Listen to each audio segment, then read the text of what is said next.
Welcome to the live Filmmaker U. I'm Gordon Burkell, and at Filmmaker U, we create courses for film professionals to deepen and diversify their existing skill set. Every week on Friday at 2 p.m., we go live with a film professional to chat and give them a chance to join us and ask questions. Today, I'm joined with Marco Gonzalez, the assistant editor for Antebellum, Practical Jokers, and was also a part of the ACE internship program, as well as so much more. Thanks for joining us, Marco. Yeah, thanks for having me. I hate to correct you. Oh, Unfortunately, I wasn't the assistant on Antebellum. I was just the post PA on Antebellum. okay, I'm sorry. Yeah, yeah. No, no worries at all. Not at all. I mean, I'd love to have been the assistant, That would have been great. So I guess the first thing, what have you been doing over this COVID-19, not break, I guess, but hideaway or whatever? Yeah. Well, I've been really, really lucky to have been employed almost throughout the entire thing. Right before the pandemic started, I was working at a commercial house for a little while, and that was fantastic. I was working there as an assistant. And then, literally a week before we were put on lockdown for the very first time, I was hired as the assistant editor on a reality pilot, which I basically have been working on since. It has been a very, very long process. We just wrapped about a month and a half ago, I want to say, and so it was a long process. But I feel very lucky that to have had it, throughout the entire time. Um, and then on top of that, I don't know if you've heard of the show Impractical Jokers. Yeah, yeah. Yeah, they for the quarantine they came up with this concept called Impractical Jokers Dinner Party. Because they've been on air for a long time, people know them and they like them and they want to see them. So instead of doing their usual antics where they're doing silly stuff in public, they literally just sit down and have dinner together basically over a Zoom call, and it's so funny. And I was So really like no fortunate. jokes, like no practical jokes. It's just them goofing No, around, or no, it's literally just them sitting there for a half hour just talking. It's wow. awesome. But I mean, because they've been on the air for about a decade now, people know them, they know their personalities, they know their stories, their backgrounds, and so people like watching this, and it's really funny. And I was really fortunate to have been hired as an assistant editor on that as well. So what was your setup for working with COVID, like working during COVID? Like how did you get footage? How did you, keep things moving when you can't be in the same place? For sure. Yeah. I mean, I've been lucky to have kind of two different workflows on the two different jobs that I've had. So I've been able to experience two different things. And these are just two of many, many ways that it can be done. Because I've heard from different assistants that I know doing many different things, and it's crazy. But for me, on the pilot that I was working on, I was fortunate to have joined a little bit after the show had already been shot, so everything was already grouped and synced, and everything was already in the Avid. Once we were getting ready to split, we were going on lockdown and we weren't going to be able to be in the office and we had to work remotely. Basically, we all got individual work drives. I partitioned those drives to match our Nexus that we had at the office, and I just literally copied everything from our Nexus onto these work drives, and that's how we were working. And it was interesting because we're all working on local drives. None of it was shared. Um, so like anything the editor made, I wouldn't get, and the story producer wouldn't get. It was all local. So it was basically just a lot of communication and a lot of, okay, so I made this. If you need it, I'll send it to you. Anytime any of us had to ingest anything, it would be sent to me first. Like, let's say we needed stock or sound effects or music. I would be the one to ingest it. I would create all the Avid media and everything. Um, and then using different file sharing services, I would send it off to the editors, tell them exactly where to put it on their drives, and basically, as we went along, we would just keep our local drives as updated as possible. And for the most part, it worked. I mean, we had some flukes here and there. There was one instance where I told you before we started, I'm not in LA Yeah. right now. There was one instance where we were having so many technical problems that I literally just ejected my drive, got up, drove all the way to LA, which in the rush hour traffic that it was then, it was about 3 hours. And then dumped all the stuff, and it took 5 seconds, which is crazy. But I'm rambling. Yeah, so basically we all had our 4 terabyte work drives, local drives, and anytime we had to share any media, we just send it to each other, and it worked. It was pretty good. On Jokers, that was a very different thing. I didn't do any media management whatsoever. The reason for that is because it was actually being handled by a post house in Hollywood, called Sim International. Mhm. The assistants there would receive the drives, that contained all the footage. They would ingest it onto their local storage, and then what I was doing on that, I was actually working here remotely. um, Instead of doing the media management and the grouping and syncing, I was basically doing anything that the editors needed from me. So I was creating string outs, I was creating graphics, I was doing a bunch of different things and constantly communicating with the editors, what do you guys need? I'm always here for you, sending constant update emails and everything like that. So very different, all remote, obviously, which I've been very fortunate. Um, for having. But yeah, so two different types of workflows, and it's been really interesting to see and work in both. Wow. Yeah. Now, so one of the issues I've been seeing with like the online workflow is the internet infrastructure. You said you had that one issue. Is there particular tools that you've been using that's helped you with Um, the lack of internet speed? yeah, well, so that's internet has definitely been a problem. As everyone is working remotely, the bandwidth is just constantly being used and like everything is being like streamlined, and it just causes a lot of problems with internet. For the most part, I've been very, very lucky, and everything's been okay. Download times are a little slow, I will say that. Same as upload speeds. Oh boy. But in terms of internet, yes, there were and mainly on Jokers, on the pilot that I was working on. That one, for the most part, was okay, other than that one instance. That was just a problem with the file sharing system that we were using. I'll leave it unnamed so as not to, tarnish their name or anything. But yeah, it was a problem on their end, and that forced me to have to go and just do it manually. But on Jokers, there was one time, no, there were actually 2 or 3 times where this happened, where the remote connection wasn't working for anybody. Hmm. And luckily, it was during the week, so the engineering team at Sim was able to take care of it relatively quickly. But these interruptions during work are not ideal. Yeah. And of course, it's nobody's fault. Like nobody is to blame. You can't say, oh, so and so did this, and so it messed everything up. It was just like it's just it is what it is. And so it has, like, internet and having to work remotely, it has kind of impacted us slightly, but for the most part, I feel like everyone is kind of, I mean, it's sad to say this, but we've been in this pandemic for so long that everyone's kind of getting used to it. Hmm. And we're getting used to the problems, and as they come up multiple times, they're becoming easier and easier to fix. You know what I mean? Yeah. Yeah. Unfortunately, yeah. Yeah, right? Now, how do you like? You talk about creating the string outs and what have you. So is it when you're sharing? Because when I was assisting years ago, it was setting up the bins and everything for the editor. But now you're a distance away. Are they setting up their bins? Or are you still setting that stuff up and sending them, the files or like the Yeah, so project file? yeah, definitely. So on the pilot that I was working on, when I set up all of our work drives, I set it up exactly how we had it at the office. So on that we all had individual projects. Yeah. So let's say the editor was working in his project on his local drive. He created a bin with, a new sequence or something. He would have that bin only. And, bins can be shared. And luckily, if you have the same media, you can just share that bin and open it up on your Avid and everything would work fine. For new things, for example, like when I would ingest new stock sound effects or music, that would generate new Avid media.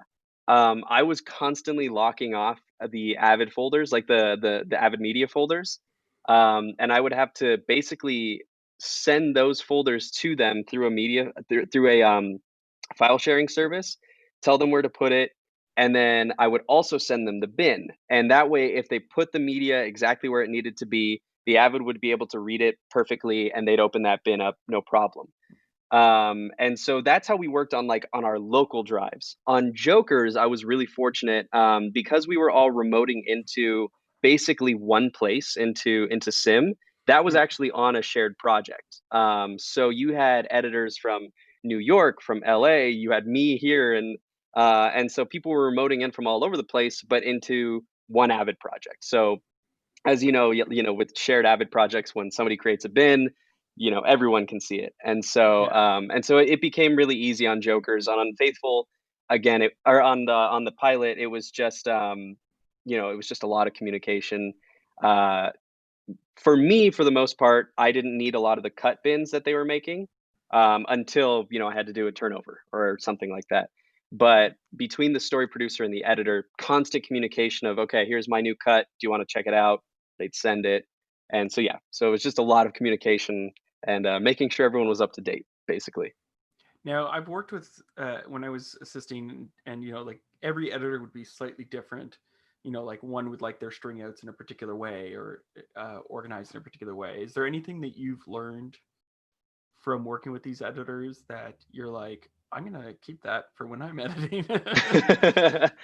um, Yeah, I mean, there's definitely a lot. I mean, not necessarily string outs, but funny enough, when I was first starting, because actually, I believe it or not, I only graduated from college about a year and a half ago.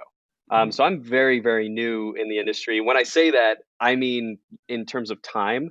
In terms of experience, I've been very lucky to get to where I am now.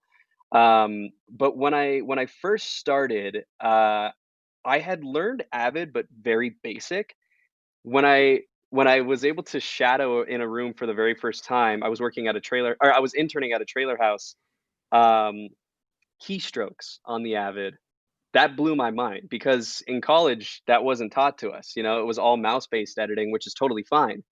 But when I was working at this trailer house where speed is of the essence and you have to move, you know, you have to go, go, go because it's a constant workflow all day, keystrokes are very important. And so that was something that I really wanted to master were keystrokes. And so every editor and every assistant that I shadowed, I would ask them if I could see their keystrokes, and I would kind of see everyone had something different. And for me, I would kind of adopt one or two from everybody. Like oh, I like that being placed here. I like that being placed here. I like that being mapped to that and stuff like that. So keystrokes is definitely a big one.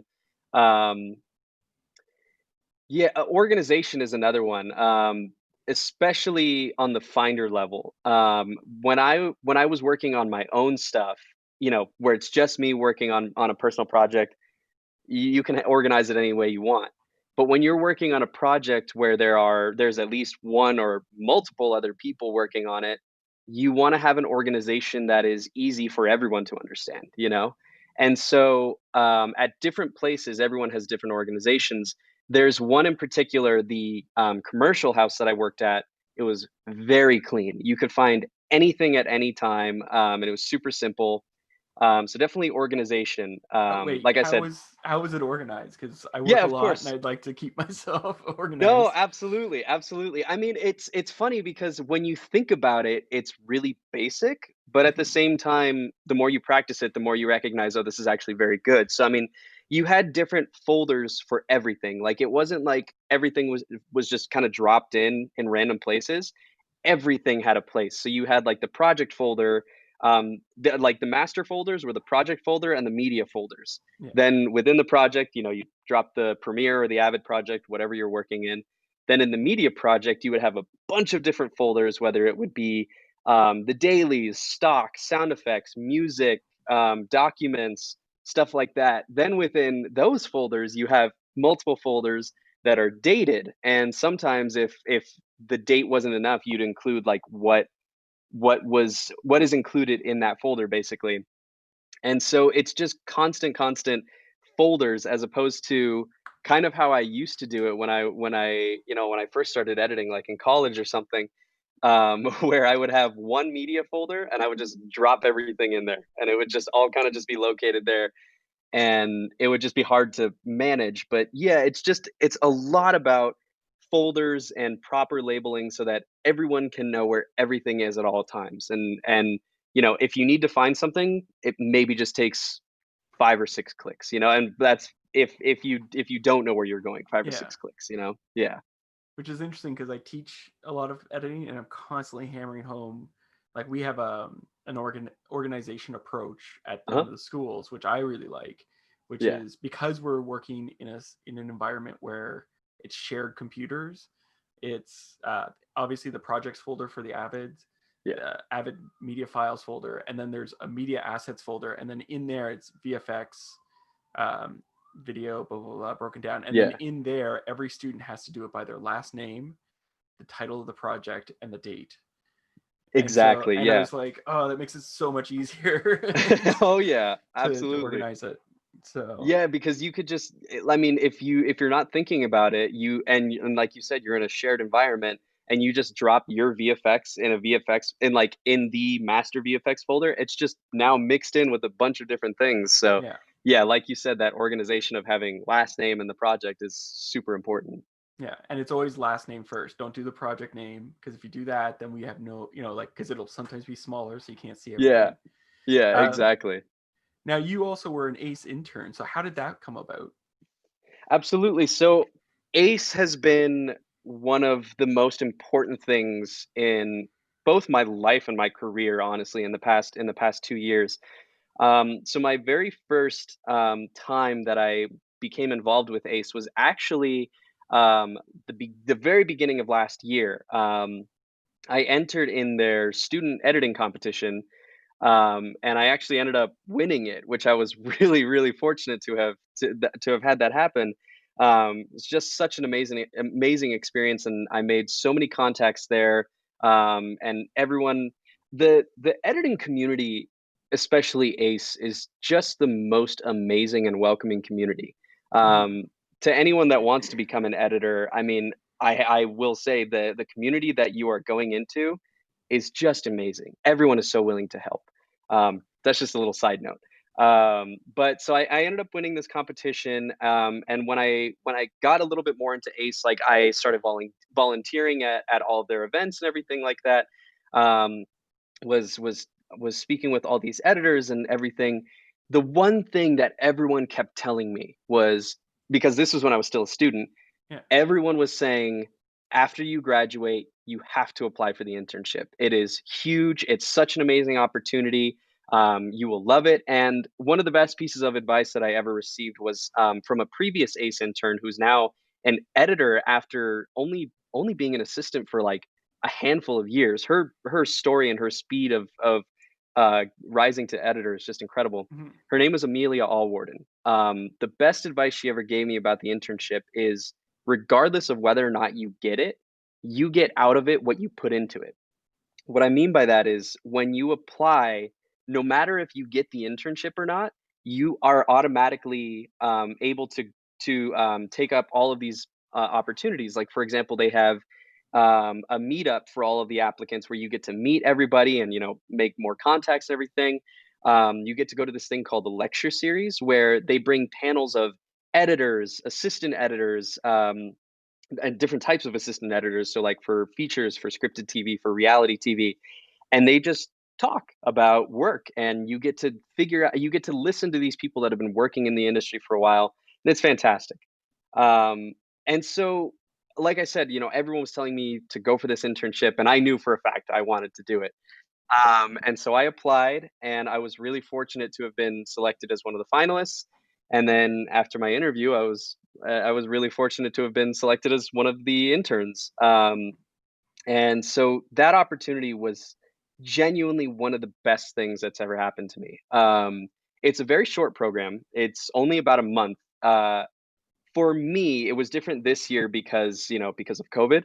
But for me, last year when I was still able to be around people, it's a 4-week program. The first week, I shadowed on a feature. I was on the Jumanji sequel, which was really Mhm. cool. The second week, I was on a TV show that just released on Hulu. It's called Hellstrom. And then the third week, I was with the other intern. We were shadowing different post houses. Actually, funny enough, we went to Sim International, and now I'm basically working with them, which is Yeah. really funny. And then the fourth week, I was on a reality show.